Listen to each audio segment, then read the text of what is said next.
Hello everyone, আসসালামু আলাইকুম সকলকে। তোমাদের সবাইকে স্বাগত জানাচ্ছি আমাদের স্কুল ম্যাথমেটিক্স ইউটিউব চ্যানেলের নতুন একটা লেকচারে। তো ভাই আমরা ক্লাস 8 এর বিজ্ঞান বইয়ের চ্যাপ্টার নাম্বার 4 করতেছিলাম। অলরেডি আমরা এই অধ্যায়ের দুইটা লেকচার কিন্তু করে ফেলছি। হ্যাঁ, আজকে আমরা তৃতীয় লেকচারটা দেখার চেষ্টা করব। সো ভাই আমরা কিন্তু পরাগায়ন টপিকের মধ্যে ছিলাম। আমরা পরাগায়নের বেসিক, পরাগায়নের প্রকারভেদ কিভাবে কি হয় এগুলা কিন্তু দেখার চেষ্টা করছি।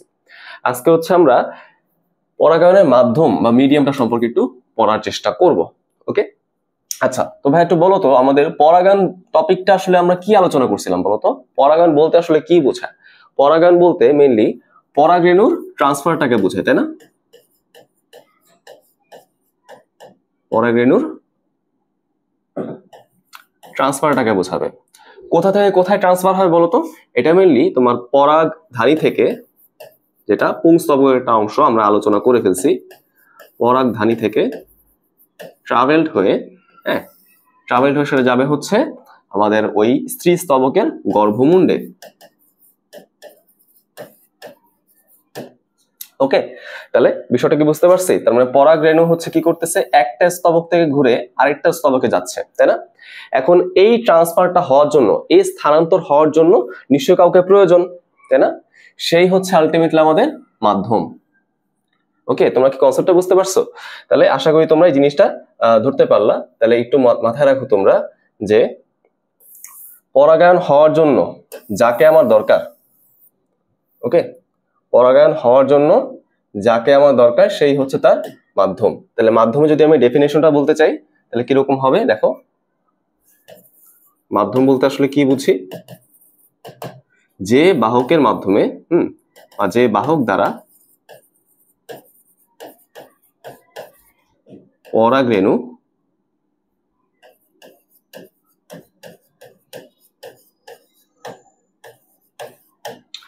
পরাগধানী হতে গর্ভমুণ্ডে স্থানান্তরিত হয়। হ্যাঁ, পরাগধানী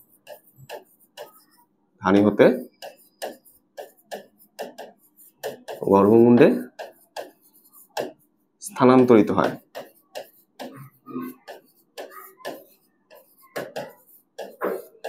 সেই বাহকগুলোকে আমরা বলতেছি মাধ্যম। Is it clear? আচ্ছা, এবার আসো তাহলে এই মাধ্যমগুলো আসলে কোন কোন টাইপের হইতে পারে, তাই না? মাধ্যমগুলো আসলে প্রকারভেদটা কি, তো সেটা যদি আমি দেখতে চাই, দেখো মাধ্যমগুলোকে আবার আমরা 4টা ভাগে ভাগ করতে পারি। ওকে, মাধ্যমগুলোকে আমরা 4টা ভাগে ভাগ করতে পারবো। কি কি সেই ভাগ দেখার চেষ্টা করি। প্রথমটা আমাদের পতঙ্গ পরাগী। হ্যাঁ, পতঙ্গ পরাগী, রাইট। তারপর ধর আমাদের এখানে তুমি বলতে পারো বায়ু পরাগী।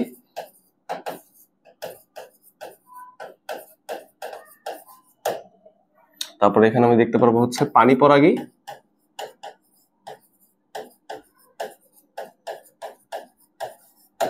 লাস্টে আমাদের প্রাণী পরাগী। হ্যাঁ, এটা পানি, হ্যাঁ, ওয়াটার, আর এটা প্রাণী, অ্যানিমাল। হ্যাঁ, ওকে, এরকম 4টা টাইপের কিন্তু মাধ্যম হওয়া সম্ভব। তাহলে বুঝো পতঙ্গ পরাগী বলতে আসলে কি বোঝা জানো? বিভিন্ন এই যে আমি 4টা নাম যে লিখলাম এগুলো বিভিন্ন ফুলের টাইপ। এই ফুল দেখতে একরকম, এই ফুল দেখতে একরকম, এরকম 4 রকমের ফুল। কেন 4 রকমের কারণ তারা কি করতেছে, তাদের মাধ্যমের সাথে অ্যাডজাস্ট হওয়ার চেষ্টা করতেছে। পতঙ্গ পরাগী ফুলগুলো পতঙ্গের মাধ্যমে যাতে পরাগায়নটা সহজ হয় সেরকম, হ্যাঁ, সেই অনুযায়ী সে চেঞ্জ হচ্ছে, তার ফুলের আকার বলো, সাইজ বলো, বা তুমি এখানে বৈশিষ্ট্য বলো, সেগুলো পরিবর্তন করে নিচ্ছে। তো ঠিক একই রকম ভাবে বায়ু পরাগী ফুলগুলো কি করতেছে, বায়ুর মাধ্যমে পরাগায়ন হওয়ার জন্য সে ওই অনুযায়ী অ্যাডজাস্ট হচ্ছে। বুঝতে পারছো তো? তাহলে এই অ্যাডজাস্ট হওয়ার প্রক্রিয়াগুলোকে আমরা কি বলি জানো? অভিযোজন। হ্যাঁ, অভিযোজন। তাহলে তুমি এখানে একটা টপিক লিখতে পারো যে অভিযোজন বলতে আসলে কি বোঝায়। হ্যাঁ, ফুলের অভিযোজন।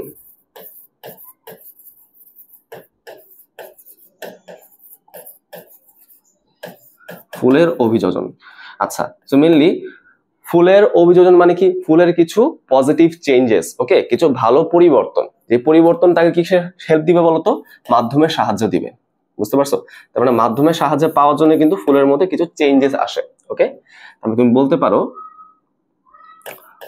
পরাগায়ন হওয়ার জন্য পরাগায়নের জন্য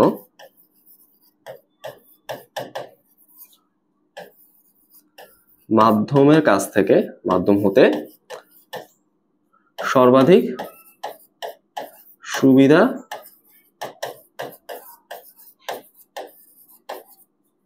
প্রাপ্তির জন্য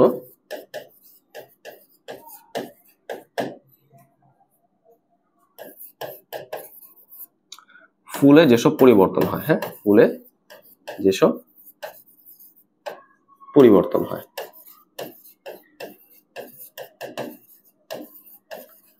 সেই পরিবর্তনগুলোকে আমরা অভিযোজন বলতেছি। আচ্ছা, এখন তাহলে আমরা দেখার চেষ্টা করব এই 4টা ডিফারেন্ট টাইপের ফুল তাদের নির্দিষ্ট মাধ্যমে সাহায্য পাওয়ার জন্য কিরকম ভাবে পরিবর্তিত হচ্ছে। আচ্ছা, তো প্রথমে আসা হচ্ছে আমরা পতঙ্গ পরাগী ফুল নিয়ে একটু চিন্তা করি, তাই না? সো পতঙ্গ পরাগী ফুলের মধ্যে যে চেঞ্জেস গুলো হয় তাদেরকে আমরা পতঙ্গ পরাগী অভিযোজন বলতে পারি, তাই না? এখন তো আমরা বিষয়টা বুঝতে পারছি, ঠিক আছে? তাহলে এখন দেখি পতঙ্গ পরাগী ফুলের মধ্যে আলটিমেটলি কি কি চেঞ্জেস আসে, তাই না? তো দেখা যায় এখানে যে ফুলগুলো থাকে সেই ফুলের সাইজ আকারে অনেক বড় হয়, বুঝছো? ফুল আকারে বড় হবে এবং এদের রংটা অনেক আকর্ষণীয় হবে, বুঝছো? রংটা আকর্ষণীয় হবে। হ্যাঁ, কেন ভাই? আমি তোমাকে একটা একটা করে কারণও বলে দিচ্ছি। আকারে বড় হবে কেন? কারণ পতঙ্গগুলো সহজে এদেরকে লোকেট করতে পারবে। রং আকর্ষণীয় কেন হবে? কারণ ওরা চাচ্ছে যাতে পতঙ্গ তার কাছে আসুক, তাকে অ্যাট্রাক্ট করার জন্যই রংটা আকর্ষণীয় হচ্ছে, রংটা অনেক বলতে পারো যে কালারফুল হচ্ছে। ওকে, এবং এখানে অবশ্যই থাকবে হচ্ছে মধু গ্রন্থি, মধু গ্রন্থি থাকবে, ঠিক আছে? মধু গ্রন্থি থেকে মধু বের হবে, সেই মধুগুলাই মেনলি পতঙ্গগুলো কালেক্ট করবে। ওকে, সো মেনলি এই মধুগুলা সংগ্রহের জন্যই কিন্তু পতঙ্গ হচ্ছে ওই ফুলের উপর বসে, বুঝতে পারছো বিষয়টা?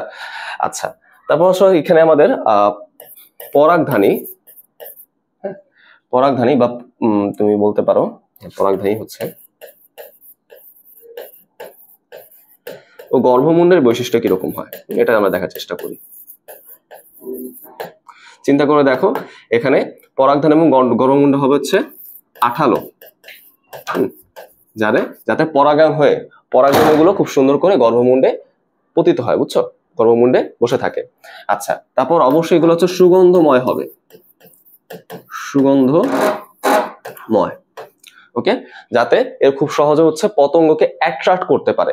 তার মানে খেয়াল করে দেখো, এখানে আমরা দেখতে পারতেছি ফুলটা হবে মধুগ্রন্থি যুক্ত, হ্যাঁ, এই মধু কালেক্ট করার জন্য পতঙ্গ আসবে, এবং পরাগধানীটা হবে সুগন্ধময়। এই সুগন্ধ দিয়ে কিন্তু আমরা পতঙ্গকে অ্যাট্রাক্ট করতে পারবো, আকর্ষণ করতে পারবো। আমার কথা ক্লিয়ার? তাহলে এখন আমরা কি করব, এখানে কিছু এক্সাম্পল গুলো দেখে নিব, বুঝছো? এখানে কি কি উদাহরণ সম্ভব সেই এক্সাম্পল গুলো আমরা দেখব। তাহলে এক্সাম্পল হচ্ছে জবা ফুল, কুমড়ার ফুল এবং সরিষার ফুল। ওকে, সবচেয়ে বেশি এখানে তুমি জবাটাই ভালো করে মনে রাখবা, জবাটাই কিন্তু ইম্পর্টেন্ট। হ্যাঁ, তোমরা যখন বড় হবা তখন কিন্তু জবা নিয়ে তোমাকে পড়াশোনা করতে হবে, ঠিক আছে? আচ্ছা, গেল। এরপর আমরা বায়ু পরাগী ফুল নিয়ে একটু পড়াশোনা করার চেষ্টা করি। তো নাম থেকে বুঝতে পারতেছি বায়ুর মাধ্যমে যে পরাগায়নটা সম্ভব হয় সেটাই বায়ু পরাগী ফুল। ওকে, নাম থেকে বুঝতে পারতেছি। তাহলে আসো এটার ফুলের বৈশিষ্ট্য দেখার চেষ্টা করি।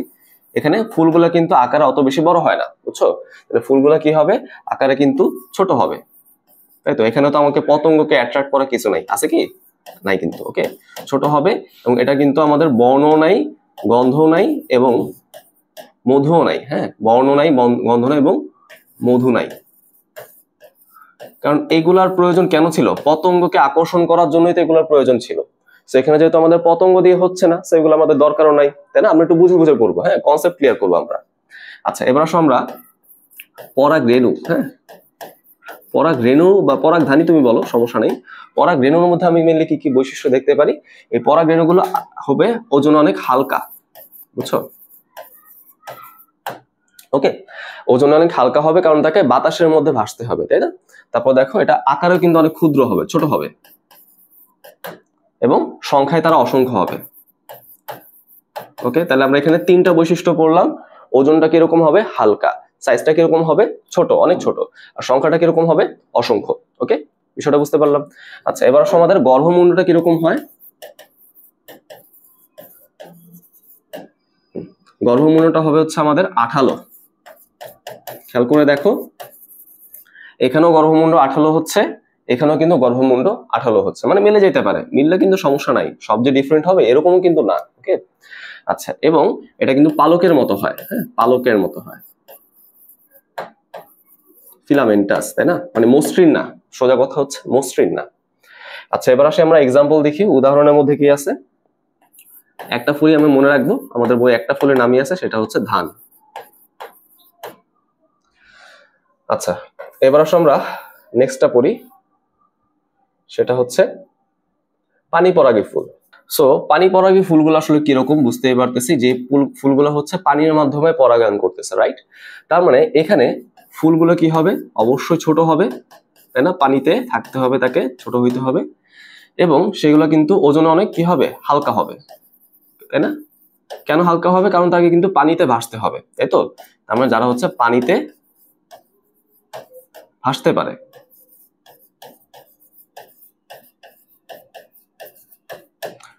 ওকে, বিষয়টাকে বুঝতে পারছো। আচ্ছা, এরকম বিষয়টা। এরপর আরেকটা বৈশিষ্ট্য আমাদের এখানে পড়তে হবে, আমাদের বইয়ের মধ্যে মিলে যে যে কথাগুলো আছে সেই যে কথাগুলো আমাদের এখানে ইম্পর্টেন্ট। আরেকটা বৈশিষ্ট্য হচ্ছে এখানে স্ত্রী ফুলের যে বৃন্তটা, স্ত্রী ফুলের বৃন্ত বা বোটাটা নর্মালি বড় হয়, কিন্তু পুং ফুলের, মানে পুং স্তবক বিশিষ্ট ফুল, পুং ফুলের বৃন্তটা ছোট হয়, খাটো হয়। ওকে, মানে এখানে তুমি চিন্তা করো, আমাদের এই পরাগরেণু, গর্ভমুণ্ড, এসব বৈশিষ্ট্য অত বেশি ভাইটাল না, অত বেশি ইম্পর্টেন্ট না। ওকে, বাট এখানে আমরা চিন্তা করলাম কি, বৃন্তের ইনফরমেশনটা দরকার আছে, তাই না। বৃন্ত দেখে কিন্তু আমি ফুলকে শনাক্ত করতে পারি কিভাবে, যেই ফুলের বোটাটা হচ্ছে বড় সেটা স্ত্রী ফুল, আর যেই ফুলের বোটাটা ছোট সেটা পুং ফুল, তাই না, পুরুষ মানে পুংস্তবক বিশিষ্ট ফুল। ওকে, তাহলে এই কয়েকটা ইনফরমেশন জানলেই হচ্ছে। এখন এটা এক্সাম্পলটা আমাদের একটু মাথায় রাখতে হবে, সেটা হচ্ছে পাতা শ্যাওলা। ওকে, খুবই ইম্পর্টেন্ট, হ্যাঁ, পাতা শ্যাওলা। ওকে, বুঝতে পারছি বিষয়টা। আচ্ছা, আর লাস্টে আমরা দেখবো হচ্ছে প্রাণী পরাগী ফুল, অর্থাৎ যেখানে পরাগায়নটা প্রাণীর মাধ্যমে হয়ে থাকে, তাই না। সো এই ফুলের কিন্তু আমরা বিভিন্ন টাইপস হইতে পারে, বুঝছো। এই প্রাণী পরাগী ফুল ওরও কিন্তু বিভিন্ন রকম প্রকারভেদ হইতে পারে। যেমন কিছু কিছু ফুল হচ্ছে বিভিন্ন গবাদি যে পশুগুলো আছে, হ্যাঁ, গরু বা ছাগল চিন্তা করো, তাদের মাধ্যমে পরাগায়ন হয়। কিছু কিছু ফুল হচ্ছে আমাদের যে তুমি চিন্তা করতে পারো পাখি জাতীয় প্রাণী দ্বারা পরাগায়ন হয়। সো বিভিন্ন রকম প্রাণী পরাগে কিন্তু ফুল হওয়া সম্ভব। তবে আমরা হচ্ছে এখানে কমনলি আলোচনা করব কিছু বৈশিষ্ট্য যেগুলা সব ফুলেই মোটামুটি পাওয়া যেতে পারে, হ্যাঁ, সকল প্রাণী পরাগী ফুলের মধ্যে মোটামুটি পাওয়া যেতে পারে। আচ্ছা, তো এটার মধ্যে প্রথমে কি, এখানে ফুলের সাইজ কিন্তু বিভিন্ন রকম হইতে পারে, বুঝছো। এখানে ফুলের সাইজ কিন্তু নর্মালি মোটামুটি বড় হয়, মোটামুটি বড়, তবে ছোটও কিন্তু হইতে পারে। ওকে, তারপর ধর হচ্ছে গন্ধ এখানে থাকতেও পারে, নাও থাকতে পারে, হ্যাঁ, গন্ধ আছে বা নেই, হ্যাঁ, থাকতেও পারে, নাও থাকতে পারে, ওই যে বললাম অ্যাকর্ডিং টু দা অ্যানিমাল, প্রাণী অনুযায়ী। ওকে, এবং এখানে মেইনলি তোমাকে মাথায় রাখতে হবে যে ফুলগুলো কিন্তু আকর্ষণীয় হবে, কারণ আমাকে কি করতে হবে, প্রাণীকে আকর্ষণ করতে হবে, বুঝতে পারছো তো। তার মানে আকর্ষণীয় ফুল কোথায় কোথায় আমি পাবো, একটা পাবো হচ্ছে পতঙ্গ পরাগের মধ্যে, আর একটা পাবো হচ্ছে প্রাণী পরাগের মধ্যে। Is it clear? আচ্ছা, তো মোটামুটি এই কয়েকটা ইনফরমেশন পড়লেই হচ্ছে। এবার আসো আমরা এটার এক্সাম্পলটা পড়ে নিই। হ্যাঁ, এটার এক্সাম্পলের মধ্যে কি আছে, কদম, শিমুল এবং কচু।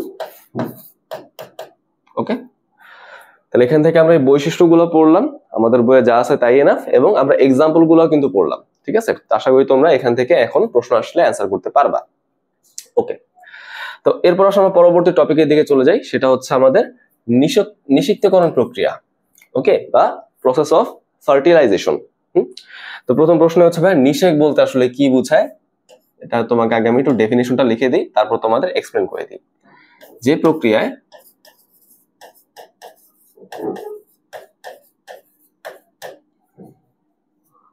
পুং জনন কোষ, বা যেটাকে আমরা পুং গ্যামেট বলতে পারি, পুং গ্যামেট, তাই না, বা পুং জনন কোষ, যেটাকে আমরা শুক্রাণু কিন্তু বলতে পারি, তাই তো, শুক্রাণু কিন্তু বলা যায়, এবং স্ত্রী জনন কোষ বা স্ত্রী গ্যামেট, যেটাকে আমরা ডিম্বাণু বলতে পারি,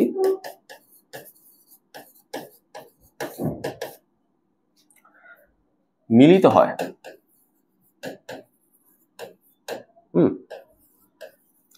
সেই মিলনের প্রক্রিয়াটাকে আমরা নিষিক্তকরণ প্রক্রিয়া বা আরো সংক্ষেপে নিষেক বলতে পারি। ওকে, তার মানে একটু খেয়াল করে দেখো ভাইয়া, এখানে অবশ্যই তোমাকে মাথায় রাখতে হবে নিষেক হওয়ার জন্য কিন্তু আমাদের গ্যামেট গুলা জরুরি। বুঝতে পারছো? আমাদের জনন কোষ গুলা জরুরি। তোমার মনে প্রশ্ন জাগতে পারে এখন জনন কোষ বলতে কি বোঝায়? আমরা যখন যৌন জনন টপিকটা আলোচনা করছিলাম সেখানে জনন কোষ টপিকটা আমরা কিন্তু এক্সপ্লেন করছিলাম, তাই না? এখন আমাকে বলো জনন কোষ কি হ্যাপ্লয়েড হয় নাকি ডিপ্লয়েড হয়? জনন কোষ কিন্তু হ্যাপ্লয়েড হয়, অর্থাৎ এখানে নরমালি কি হয়, অর্ধেক সংখ্যক ক্রোমোজোম থাকে। বুঝতে পারছো তো? তার মানে এখানে তুমি একটা ইম্পর্টেন্ট ইনফরমেশন মাথায় রাখবা, নিষিক্তকরণ প্রক্রিয়ার পূর্ব শর্ত, তাই তো? পূর্ব শর্ত হচ্ছে আমাদের জনন কোষ বা গ্যামেট তৈরি। গ্যামেট যতক্ষণ তৈরি না হবে ততক্ষণ কিন্তু নিষেক হইতে পারে না। তো কথা কি বুঝতে পারছো? আচ্ছা, তাহলে এবার আসলে আমরা একটু প্রসেসটা দেখার চেষ্টা করি, প্রক্রিয়া আলটিমেটলি কি কি ঘটে সেটা আমরা একটু দেখার চেষ্টা করি। আচ্ছা, সো নিষিক্তকরণ প্রক্রিয়াটা বোঝার আগে আমাদের একটু ফিগারের দিকে তাকাইতে হবে। সো প্রথমে আমরা কি দেখবো, একটু আমাদের স্ত্রী স্তবক বা গর্ভকেশর এটা একটু দেখার চেষ্টা করি। সো আমাদের প্রত্যেকটা গর্ভকেশর হচ্ছে 3টা পার্ট নিয়ে তৈরি। বুঝতে পারছো? এরকম 3টা অংশ নিয়ে তৈরি। হ্যাঁ, এরকম। আমার আঁকার হাতটা আসলে ভালো না, তোমরা একটু ক্ষমা সুন্দর দৃষ্টিতে দেখবা। তো দেখো, এই যে আমাদের যে আমরা স্ত্রী কেশরটা আঁকলাম, এটা 3টা ভাগ আছে। উপরে যে চওড়া ভাগটা আমি দেখতে পারতেছি এটাকে আমরা বলেছি গর্ভমুণ্ড। হ্যাঁ, গর্ভমুণ্ড, মুণ্ড মানে মাথা, মানে গর্ভাশয়ের মাথা চিন্তা করো। এই যে লম্বা অংশটা দেখতে পারতেছি এটাকে আমরা বলেছি গর্ভদণ্ড। হ্যাঁ, দণ্ডাকার অংশ গর্ভদণ্ড। আর নিচে আমরা যে গোলাকার অংশটা দেখতে পারলাম এটার নাম হচ্ছে গর্ভাশয়। ওকে, গর্ভাশয়। ঠিক আছে। আচ্ছা, মনে রাখবো এই গর্ভাশয়ের মধ্যে যে টিস্যুগুলা থাকে এটার মধ্যে একটা স্পেশাল টিস্যুর নাম হচ্ছে আমাদের স্ত্রী রেণু মাতৃকোষ। বুঝতে পারছো? মানে একটা মাতৃকোষ চিন্তা করো, সেই মাতৃকোষ থেকে আলটিমেটলি কোষ বিভাজনের মাধ্যমে তৈরি হয় ডিম্বক। ওকে, তার মানে এখানে আমি কি পাচ্ছি, এখানে আমরা এরকম ভাবে একটা ডিম্বক পাবো। ঠিক আছে, এই হচ্ছে আমাদের বিষয়টা। আশেপাশে বিভিন্ন টিস্যু থাকতে পারে, বিভিন্ন কোষ থাকতে পারে যাদেরকে আমরা নিউসেলাস টিস্যু বলি, অত কিছু আমাদের বইয়ে নাই। সো এই হচ্ছে আমাদের সেই ডিম্বক। ঠিক আছে, তাহলে এটার নাম হচ্ছে কি বলো, ডিম্বক। ওকে, ডিম্বক তৈরি হয় অমরা নামক একটা টিস্যু থেকে, জাস্ট তোমরা জেনে রাখো। এখন দেখো, এই যে আমাদের যে ডিম্বক, এই ডিম্বকটা মেনলি কখন তৈরি হয় জানো? সবসময় কি তৈরি হবে না, যখন মেনলি পরাগায়ন হয়ে যায় সেই সমসাময়িক সময়তেই এই ডিম্বকটা মেনলি তৈরি হয়ে যায়। এই ডিম্বকের মধ্যে যে নিউক্লিয়াসটা থাকে সেই নিউক্লিয়াসটা হচ্ছে বিভাজিত হয়ে মোট 8টা কোষ তৈরি করে। কতগুলো বলো তো? 8টা কোষ তৈরি করে। সেই 8টা কোষ সম্পর্কে আমাদের একটু জানতে হবে। দেখো, এর মধ্যে উপরের মাথায় থাকে, উপরের দিকে থাকে 3টা কোষ, নিচের দিকে থাকে 3টা কোষ, মাঝখানে থাকে 2টা কোষ। বুঝতে পারছো? সো উপরের দিকে যে 3টা কোষ থাকে, এরকম ভাবে যে 3টা কোষ এখানে পাওয়া যায় তাদেরকে আমরা বলেছি প্রতিপাদ কোষ। হ্যাঁ, অ্যান্টিপোডাল সেল বা প্রতিপাদ কোষ। নিচের দিকে যে 3টা কোষ পাওয়া যায় এর মধ্যে মাঝখানে কোষটা আকার একটু বড় হয়, মাঝখানে কোষটা আকার একটু বড় হয় যাদেরকে আমরা ডিম্বাণু বলতে পারি, ডিম্বাণু।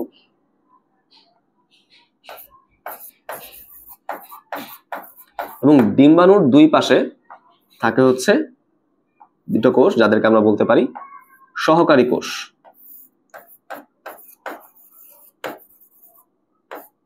সহকারী কোষ। মাঝখানে আবার 2টা কোষ থাকে এরকম, এই কোষগুলোকে আমরা বলতেছি হচ্ছে গৌণ নিউক্লিয়াস বা সেকেন্ডারি নিউক্লিয়াস। হ্যাঁ, গৌণ নিউক্লিয়াস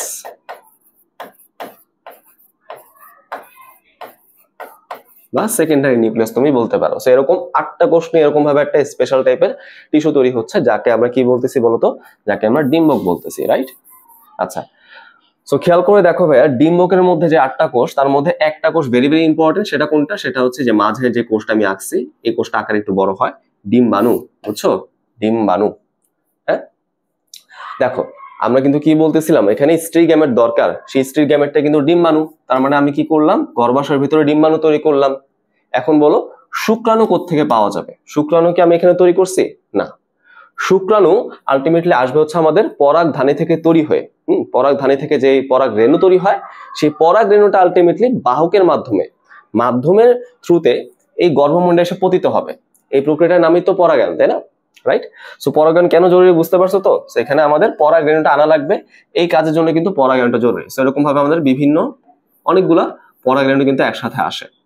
ওকে, তাহলে এগুলো হচ্ছে আমাদের সেই পরাগ রেণু।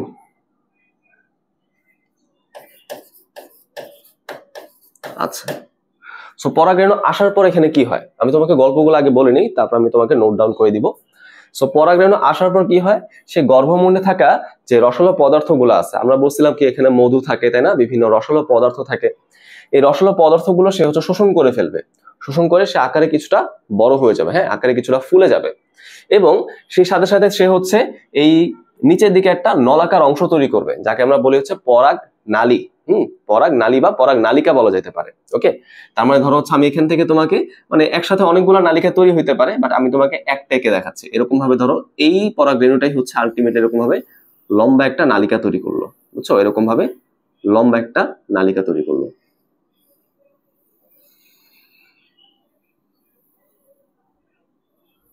ওকে, এটার নাম কি বলতো? এটার নামই হচ্ছে পরাগ নালিকা বা পরাগ নালী, হ্যাঁ, যেটা হচ্ছে তুমি বলো, সমস্যা নাই, পরাগ নালী। ঠিক আছে, বুঝতে পারছো? আচ্ছা, এবং এই যে আমি পরাগ নালীটা আঁকলাম, এই পরাগ নালীতে কি থাকে জানো? পরাগ রেণু থেকে তৈরি হওয়া দুটা শুক্রাণু থাকবে। ওকে, তাহলে বলো শুক্রাণু কোথা থেকে তৈরি হয়? শুক্রাণু কিন্তু আমাদের পরাগ রেণু থেকে তৈরি হয়। কতগুলো তৈরি হয়? দুইটা। তার মানে এখানে আমি কি পাবো? দুইটা শুক্রাণু পাবো। কথা কি বুঝতে পারছো? দুইটা শুক্রাণু পাওয়া যায়, সেই দুইটা শুক্রাণু কিন্তু এই পথে হচ্ছে নিচের দিকে চলে আসবে। হ্যাঁ, তাহলে আলটিমেটলি কোথায় পৌঁছায় বলতো? তার আলটিমেটলি হচ্ছে ডিম্বাণুর কাছে পৌঁছাবে, বুঝছো? ডিম্বকের মধ্যে থাকা ডিম্বাণুর কাছে পৌঁছানোর চেষ্টা করে। সো ডিম্বাণুর যে জায়গাটায় আমরা দেখতে পাচ্ছি পরাগ নালীটা শেষ হচ্ছে, সেই জায়গাটা ওপেনিং থাকে, বুঝতে পারছো? এরকম ছোট্ট করে একটা ওপেনিং, একটা ছিদ্রপথ থাকে। এটাকে আমরা বলতেছি হচ্ছে মাইক্রোপাইল, বা এটাকে আমরা ডিম্বক ছিদ্র বলতে পারি। ডিম্বক ছিদ্র বা মাইক্রোপাইল ইংলিশে বলা যেতে পারে। হ্যাঁ, তার মানে ডিম্বক ছিদ্র পথে শুক্রাণুগুলো কি করবে? পরাগ নালী পথে এসে ডিম্বাণুর কাছে চলে আসবে। ঠিক আছে, এখন এখানে মজার বিষয়টা হচ্ছে আমি তো দুইটা শুক্রাণু তৈরি করছিলাম, তাই না? বাট ডিম্বাণু তো এখানে আছে একটা, তাহলে একটার সাথে কতগুলা মিশবে? নিশ্চয়ই একটা মিশবে না, একটার সাথে কিন্তু আরেকটা মিশে, তাই তো? দুইটা কিন্তু মিশবে না। সো এই দুইটা শুক্রাণুর মধ্যে একটা কিন্তু আমাদের এই ডিম্বাণুর সাথে এসে মিলিত হয়, যেটাকে আমরা নিষেক বলতেছি, বুঝছো? একটা এসে এটা ওদের সাথে মিলিত হয়। আরেকটা যে শুক্রাণু বাকি থাকলো সে কিন্তু এই সেকেন্ডারি নিউক্লিয়াসের সাথে এসে মিলিত হয়, বুঝতে পারছো? সেকেন্ডারি নিউক্লিয়াসের সাথে এসে মিলিত হয়ে এখানে কি তৈরি করে? এখানে মেনলি শস্য বা এন্ডোস্পার্ম তৈরি করে, বুঝছো? শস্য বা এন্ডোস্পার্ম সে তৈরি করবে।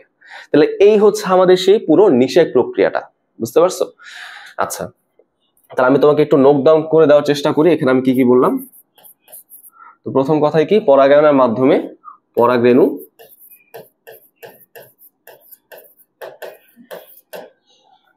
গর্ভমুণ্ডে পতিত হয়।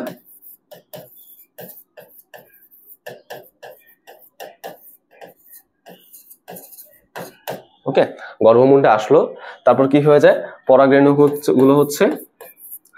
রেণুগুলো এখান থেকে রস শুষে নিয়ে, গর্ভমুণ্ড থেকে রস শুষে নিয়ে ফুলে ওঠে। ওকে, এই প্রক্রিয়ার কন্টিনিউশনটা কি? এখান থেকে পরবর্তীতে একটা নালী তৈরি হয়, বুঝতে পারছো? ফুলে ওঠার পর এখানে কি হবে? পরাগ রেণু থেকে একটা নালী তৈরি হবে, যাকে আমরা কি বলতেছি? পরাগ নালী। পরাগ নালী, ঠিক আছে? আচ্ছা, এই পরাগ নালীটা আলটিমেটলি কোথায় যায়? এটা কিন্তু চলে যায় হচ্ছে ডিম্বকের কাছে। হ্যাঁ, ডিম্বকের যে আমাদের এখানে কি আছে, মাইক্রোপাইলটা আছে, ডিম্বক ছিদ্র, তার কাছে চলে যায়। তাহলে আমি বলতে পারি ডিম্বকের ডিম্বক ছিদ্র, বা যেটাকে আমরা ডিম্বক রন্ধ্রও বলতে পারি, বুঝছো? ডিম্বক ছিদ্র বা ডিম্বক রন্ধ্র তুমি বলো, সমস্যা নাই। তাহলে আমি হচ্ছে ডিম্বক রন্ধ্রই বলি। আমাদের বই হচ্ছে ডিম্বক রন্ধ্র শব্দের আসলে উচ্চারণ করা আছে। ওকে, তাহলে তোমরা একটু কারেকশন করে নাও, আর দুটো জিনিস আসলে সেম, তোমরা আসলে বুঝতে পারলে হলো। ডিম্বক রন্ধ্র, ঠিক আছে, তাহলে ডিম্বক রন্ধ্রের কাছে এসে পৌঁছায়,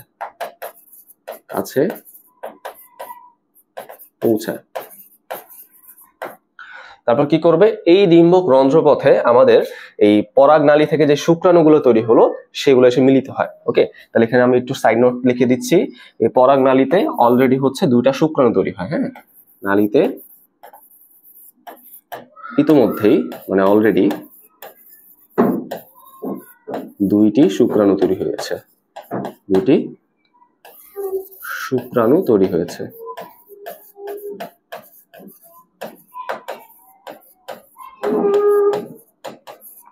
ওকে, তাহলে শুক্রাণুগুলো কি করবো, ডিম্বক রন্ধ্রকে অতিক্রম করে আমাদের এই ডিম্বকের মধ্যে পৌঁছা যায়, রাইট? আচ্ছা, তারপর সে কি করে যায় দেখো, তারপর তার কি হয় সেটা আমরা দেখার চেষ্টা করি। তাহলে এই দুটা শুক্রাণুর এই যে আমাদের দুটা শুক্রাণু তৈরি হলো,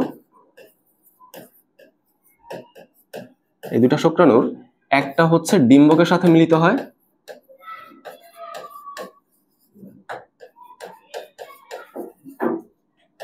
ডিম্বকের সাথে তারা সম্পূর্ণরূপে মিলিত হয়, যেটাকে আমরা কি বলতেছি, নিষিক্তকরণ প্রক্রিয়া বা নিষেক, তাই তো। আরেকটা শুক্রাণু কি হয়, গৌণ নিউক্লিয়াস বা সেকেন্ডারি নিউক্লিয়াসের সাথে মিলিত হয়। হ্যাঁ, গৌণ নিউক্লিয়াসের সাথে মিলিত হয়।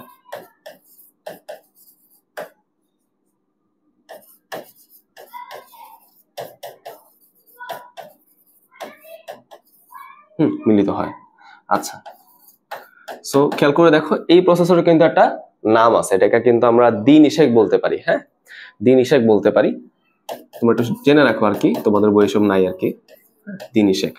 আচ্ছা, সো খেয়াল করে দেখো, তাহলে আমরা বুঝতে পারলাম উপরের প্রক্রিয়াটা হচ্ছে নিষেক আর নিচের মিলনের প্রক্রিয়াটা হচ্ছে দ্বিনিষেক। ওকে, আশা করি একটু আমাদের ক্লিয়ার। আচ্ছা, এরপর আলটিমেটলি কি হয় খেয়াল করে দেখো, এই যে আমাদের নিষেক এবং দ্বিনিষেক ঘটলো, তাই তো। নিষেকের পর আসলে কি হয় খেয়াল করে দেখো, নিষেকের পর আমাদের ডিম্বকটা কনভার্ট হয়ে যাবে হচ্ছে বীজে। হ্যাঁ, ডিম্বকটা কনভার্ট হয়ে যাবে বীজে এবং ডিম্বাণুটা কনভার্ট হয়ে যাবে হচ্ছে ভ্রূণে। বুঝতে পারছো, ভ্রূণে, রাইট? প্রথমে তো জাইগোট তৈরি হয়, তাই তো, প্রথমে তো জাইগোট তৈরি হয়, জাইগোট থেকে পরবর্তীতে ভ্রূণ তৈরি হয়। বুঝতে পারলা? তাহলে আরেকবার বলি, নিষেকের ফলে ডিম্বক কনভার্ট হয়ে যাবে বীজে, ডিম্বাণু কনভার্ট হয়ে যাবে জাইগোট, জাইগোটের পরে ভ্রূণে কনভার্ট হবে, সেখান থেকে নতুন উদ্ভিদ তৈরি হবে, তাই না?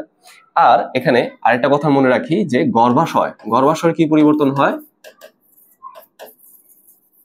গর্ভাশয়টা হচ্ছে ফলে পরিণত হয়ে যায়। হ্যাঁ, ফল নিয়ে আমরা কিন্তু একটু পরেই বিস্তারিত আলোচনা করব।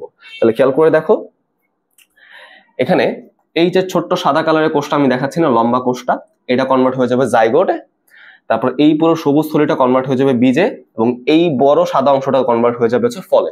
ওকে, তার মানে জাইগোট, বীজ, ফল, কথাটা ক্লিয়ার তো? আচ্ছা, ঠিক আছে। তারপর তুমি দ্বিনিষেকের ফলে কি হয় বলতো, এটার ফলে আমাদের গৌণ নিউক্লিয়াসটা কনভার্ট হয়ে যাবে হচ্ছে শস্য কলায়। ওকে, আমাদের এখানে গৌণ নিউক্লিয়াসটা বা সেকেন্ডারি নিউক্লিয়াসটা কনভার্ট হয়ে যাবে হচ্ছে শস্য কলা, যেটাকে আমরা বলতে পারি এন্ডোস্পার্ম।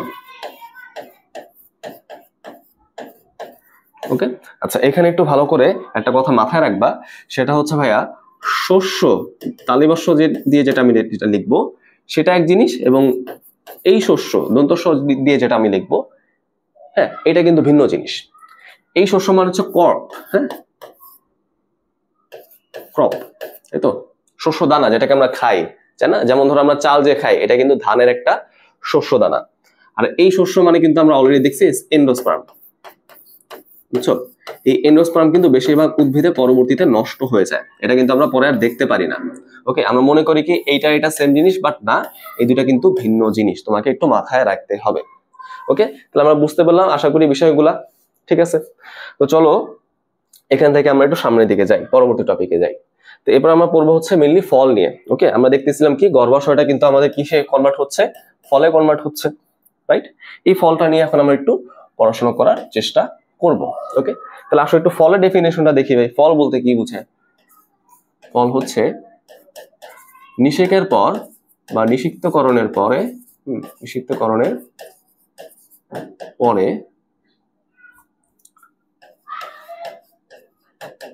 গর্ভাশয়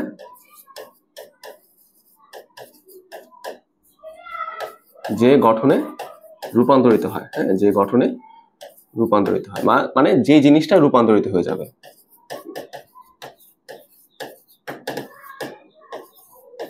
তাকে আমরা কি বলতে পারি? তাকে মেনলি আমরা ফল বলতে পারি।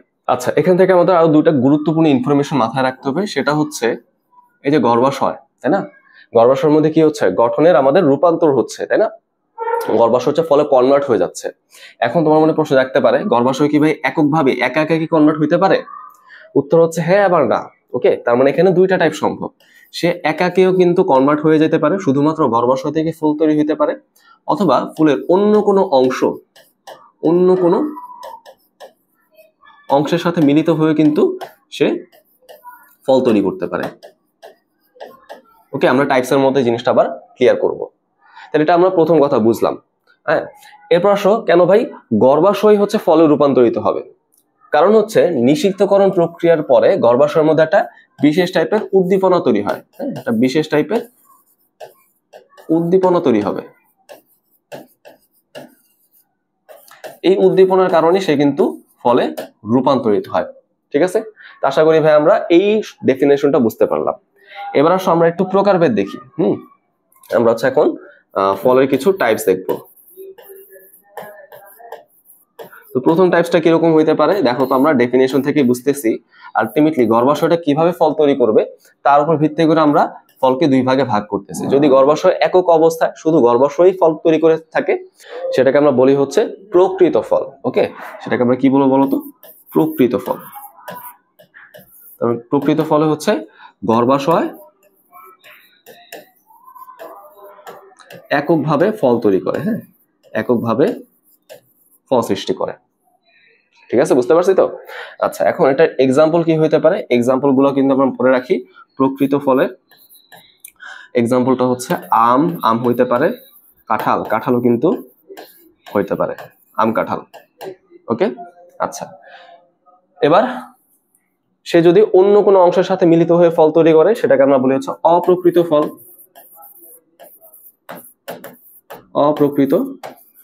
হ্যাঁ, অপ্রকৃত ফল। এখানে কি হবে? গর্ভাশয়ের সাথে অন্য কোনো অংশ কিন্তু মিলিত হইতে পারে। সেটা অন্য কোনো অংশ বলতে আসলে আমি কাকে বোঝাচ্ছি? সেটা হইতে পারে পুষ্পমঞ্জরি, হইতে পারে বৃতি, হইতে পারে পাপড়ি, হ্যাঁ, দলমণ্ডল, এগুলো কিন্তু হতে পারে। তার মানে অন্য কোনো অংশ। ওকে, সো এটা এক্সাম্পল কি হইতে পারে?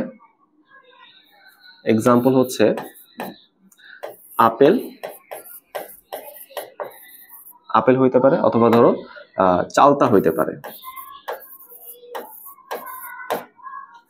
বুঝতে পারছো? আতাও কিন্তু হইতে পারে। হ্যাঁ, এরকম বিভিন্ন এক্সাম্পল তুমি চিন্তা করতে পারো।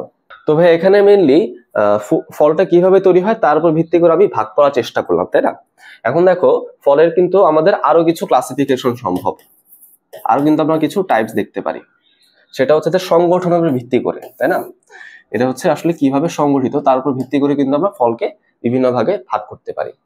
প্রথম টাইপসকে আমরা বলতে পারি সরল ফল। সরল ফল কিভাবে গঠিত হয়? সরল ফল মেনলি ফুলের একটা মাত্র গর্ভাশয় নিয়ে গঠিত হয়। ঠিক আছে, তার মানে একটি মাত্র গর্ভাশয় নিয়ে গঠিত হবে। হ্যাঁ, সেটা হচ্ছে আমাদের সরল ফল। এবার আসো, এই সরল ফলকে রসের পরিমাণের উপর ভিত্তি করে কিন্তু আবার দুই ভাগে ভাগ করা যায়। সরল ফলকে আমি দুইটা ক্লাসে ভাগ করতে পারি। একটা হচ্ছে আমাদের রসযুক্ত ফল, তাই তো, যেটাকে আমরা রসালো ফল বলতে পারি। আর এটা হচ্ছে রসবিহীন ফল, যেটাকে আমরা নিরস ফল বলতে পারি, নিরস। ওকে, রসালো এবং নিরস। তাহলে বুঝতে পারতেছো, রসালো ফলে কি থাকবে? রস থাকবে, তাই না? এখানে যে ফলের যে ত্বকটা, ফলত্বকটা কি হবে? পুরো হবে, মোটা হবে এবং রসালো হবে। ওকে ওকে, মোটা হবে এবং রসালো হবে। এবং যদি আমাদের ফলটা পেকে যায় তাহলে সেটার ফল ত্বকটা ফেটে যায় না, বুঝতে পারছো? ফল পাকলে ফল ত্বক ফাটবে না। তাহলে বলতে পারো ভাই আমি তো এমন কোনো ফল চিনি না যেখানে ফল পেকে গেলে ফল ত্বকটা ফেটে যায়। কারণ হচ্ছে ভাই আমরা ফল বলতে যাদেরকে চিনি তারাই কিন্তু এই রসালো ফল, যেমন আম চিন্তা করো, জাম চিন্তা করো, হ্যাঁ তুমি লিচু চিন্তা করো, কলা চিন্তা করো, সবাই কিন্তু রসালো ফলের মধ্যে পড়বে, বুঝতে পারছো? তাহলে দেখো, তাহলে ফল পাকলে ফল ত্বক ফাটে না, ওকে, ফাটে না। আমি যদি একটা এক্সাম্পল বলি, তাহলে এক্সাম্পলের মধ্যে কি আছে? এটা এক্সাম্পলের মধ্যে আছে আম, জাম, কলা ইত্যাদি। হ্যাঁ, মানে আমরা ফল বলতে যাদেরকে চিনি তারাই কিন্তু এখানে আছে, ঠিক আছে? তাহলে বুঝতে পারতেছি নিরস ফল বলতে কি বোঝায়। ঠিক উল্টাটা হয়ে যাবে, এখানে ফল ত্বকটা কি হবে? খুবই পাতলা হবে, খুবই পাতলা হবে। এবং যখন এখানে ফলটা পেকে যায় তখন সেটা ফল ত্বকটা ফেটে যায়, বুঝছো বিষয়টা? দেখো এখানে কিন্তু ফল ত্বকটা কি ছিল? অনেক পুরু ছিল, মানে অনেক মোটা ছিল, এই জন্য সহজে এটা ফাটতো না, তাই তো? বাট এখানে দেখো ফল ত্বকটা অনেক পাতলা, তাই ফল পাকলে কি হয়ে যায়? ফল পাকলে হচ্ছে ফল ত্বকটা প্রথমে শুকায় যায়, তাই ফলের মধ্যে কোনো রস পাওয়া যায় না, তারপর সেটা ফেটে যায়। ওকে, বুঝতে পারছো আমার কথা? হ্যাঁ, আচ্ছা এবার তুমি যদি একটা টাইপস দেখো এখানে কি কি পাওয়া যায়। এক্সাম্পলের মধ্যে আছে আমাদের শিম, ঢেঁড়স এবং হচ্ছে সরিষা। আশা করি আমরা জিনিসটা বুঝতে পারলাম। এবার আসো অন্যান্য ক্লাসিফিকেশন, আরো দুটো টাইপস পাওয়া যায়। এবার টাইপসটা হচ্ছে আমাদের গুচ্ছ ফল, মানে ফলটা গুচ্ছাকারে থাকবে, তাই তো?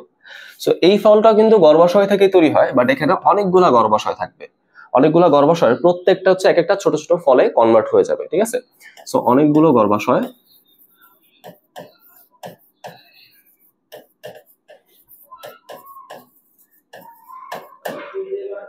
প্রত্যেকে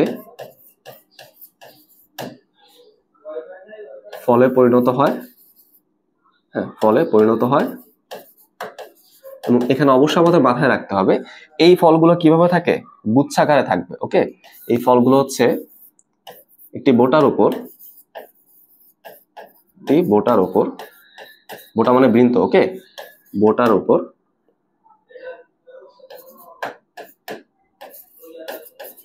গুচ্ছাকারে সজ্জিত থাকে, গুচ্ছাকারে সাজানো থাকে।